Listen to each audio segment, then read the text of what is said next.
Now, a little earlier on in the program, we showed you local gaming developers at this year's Rage Gaming Expo here in Johannesburg. The spin-off industries of the gaming world are also worth a mention, we think. Cosplay is an activity wherein participants dress up like their favorite cartoon or computer game characters.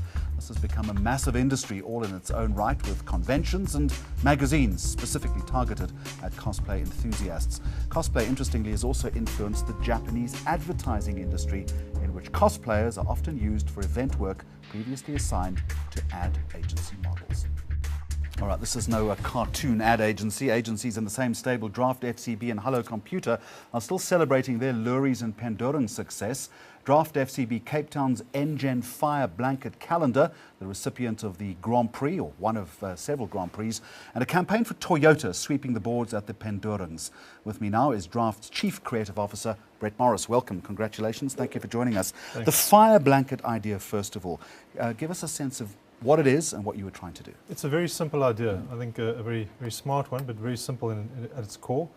One of our clients in Cape Town had distributes calendars to townships to warn of the perils of using paraffin.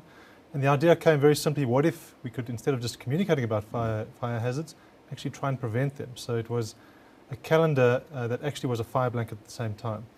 But yeah, very simple idea, but one that's able to hopefully make a difference. And it's that old adage in advertising: the simpler the idea and the more effective, probably the better it is, and the more chances you have of success.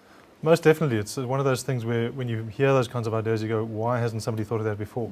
And the simple ones are always like that. But yeah, very smart. What sort of take-up has there been as far as the concept is concerned? I mean, has it worked? Or is it too early to tell? You know, when you're innovating in a space, you obviously start small. But yeah, now that the idea is in the public domain, hopefully it'll grow massively. But certainly it's getting lots more traction as we go. And why was this good for the Engen brand? Obviously for them, they're not just about making money. That was always one to give back to the community, and they've always been educating around fire hazards. So for them, something that can do good as well as be a brand exercise is obviously a very good thing. Now, one of this show's favourite ads of the past year has been, I think it's possibly one of the most vicious creatures on earth, the honey badger. Yet you converted this into a tweeting creature. Again, one of those very simple ideas. And I think in the technology space, you often want to find an idea, find a piece of tech that aids the idea as opposed to getting in the way of the idea. And I think this was one of those. So it's for the Joburg Zoo, and obviously they don't have a massive budget. In fact, they have a minuscule budget. So we wanted to find a way of helping them talk about the zoo news and also get them on social media, which they hadn't been effectively before. It's a tweeting badger. He has a cage that's rigged with various sensors, and depending on where he is in the cage, it triggers pre-written tweets. Also takes pictures of him, so he posts the odd selfie. He's got over 10,000 followers and growing. And it's done amazing things for the zoo. They're getting lots of traffic, lots of feedback, so it's great. Toyota taking top honours at the Pendorings Awards in the radio category. But yours has always been an agency that celebrates the richness of language. And I would suggest that it's something that a lot of brands and advertising agencies don't pay enough attention to. It's important in the South African context because we have such a rich and diverse culture. So obviously there are brands that communicate in English, and that's fine in a lot of mass media. But particularly in radio, we have an opportunity to talk to people in their own language and be creative in different languages. So that's something we've always, as you say, prided ourselves on. And it's important because people are most likely going to resonate with stuff that talks to them in a more specific way. So yeah, it's very important for us. I think the key phrase there is being creative in their own language. All too often in the past, what we've seen is a simple translation service, which something is lost in the magic and it doesn't necessarily have any impact for the brand itself. You've got to guard against that. Absolutely. I mean, if you look at the stuff that won, it has cultural nuances. Even the performances of the actors in those spots have specific nuances that you couldn't translate. Thank you very much, and well done on your success at the Loeries. Now, when it comes to South Africa becoming a choice of destination, not only for tourists, but also for big international acts, we seem to be right on track. Adding to the long list of big concerts we've seen of late, the Vodacom in the City event taking place recently, bringing big names like British punk rockers Skunk Anansi, Swedish band The Hives, and others to the Mary Fitzgerald Square in the heart of Josie. It's also a great example of a big brand lending its name to something called tourism marketing. Well, by all accounts, a very successful event. Let's stay with the issue of destination or tourism marketing and find out now how the country's richest and most influential province does it, all ahead of a big event that's going to fine-tune a national strategy. You've got to have this thing that the marketers call the core value proposition. What is Gauteng's? You know, we've struggled a bit with Gauteng's, but we've come down to the whole thing around the essence is about ignition. It's about, you know, our brand strapline that says it starts here.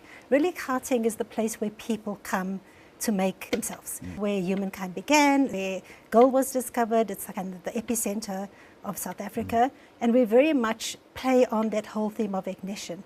But at the same time, we also work with the use of, you know, the contradiction.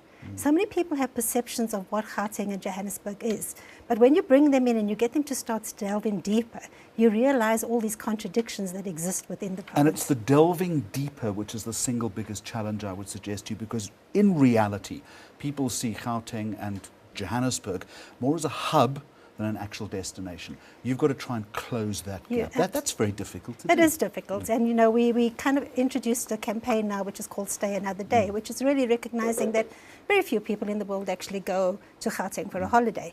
You know, our biggest visitor numbers are actually visiting friends and relatives. So people come into Gauteng, come into Johannesburg to visit family. So our issue is how do we get them to stay a little bit longer? So if they're booking to fly out to Cape Town, how do we get them to understand that you're coming in through the hub? How about spending a day or two in Gauteng and explore some of these things? How do you convince them to do that? It's about the way we kind of package things. So we've got a number of key USPs that we sell the province on. Obviously, one of them is the whole origin story. And when I say origins, I'm not just talking about the fact that Marapeng and the cradle of humankind is here, but just kind of the story of South Africa. We're very rich in culture and heritage, and we know that 80% of the world's tourist population now are urban visitors. And we are an exciting urban destination. Are you confident, though, that the infrastructure needed to make a short trip actually exists in order to ignite the passions that you're talking about? If I want to get to the cradle of humankind, I need to get there quickly and efficiently. If I need to get to Soweto quickly and efficiently, has that infrastructure improved? That is the challenge. Okay, we have a lot of good transport infrastructure in place. It's the integration of that transport infrastructure.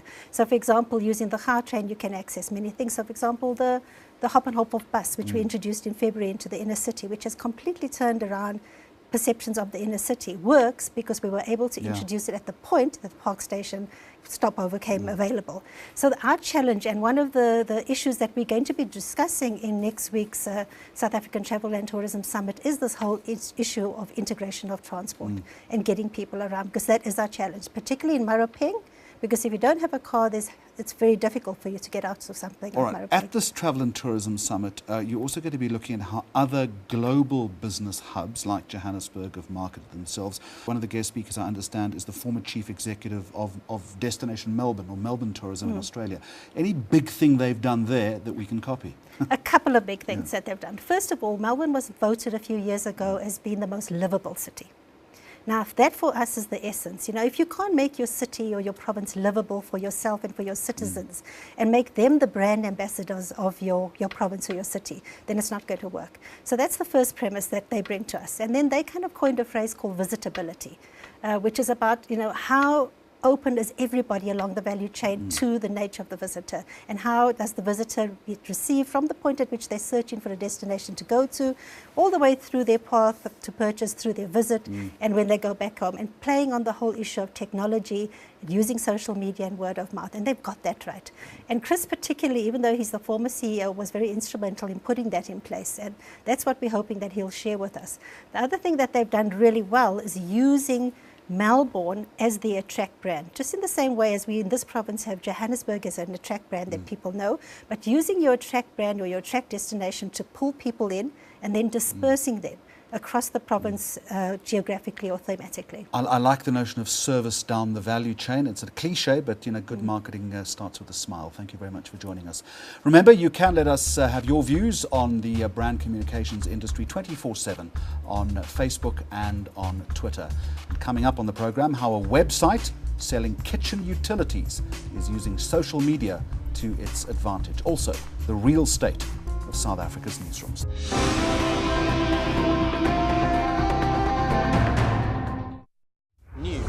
that moves. enca.com.